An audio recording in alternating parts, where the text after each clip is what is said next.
It's day 28, 365 printing on vintage hardware, and we continue to print parts for our dummy 13. As we discussed yesterday, Polymaker is in fact discontinuing their 2.85, and that'll affect things like Inland, which seems to still be carrying the PLA Plus in black and white at most locations. That may be around to stay for a little while. But I actually forgot something was coming today. Now, Mitch from Polar Filament has hooked us up before for 3D Printopia. We were supposed to print a roll of PHA, but we had some power issues and never got around to it. But he sent these factory reject spools. Now, all filament suppliers have reject spools. Sometimes they'll be the start of a run, end of a run. If they have any issues in the middle of a run, they'll cut it out and fix the issue so that the tolerances are right. This spool, for whatever reason, is overfilled. This one's at 0.06. This one's way worse, but I have a hot end that won't care what you feed it.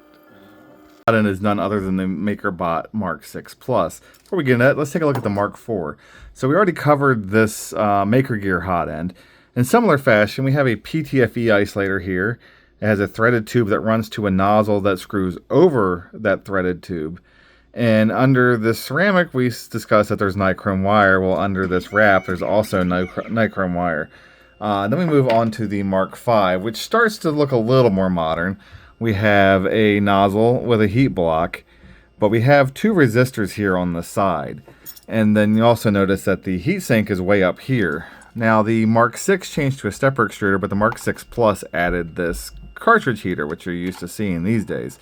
The heatsink also moved down, which may be for things like PETG would have done better. Now, one thing that might surprise you is that this is loose, and it's supposed to be. I probably get away with this because there is a PTFE liner running top to bottom.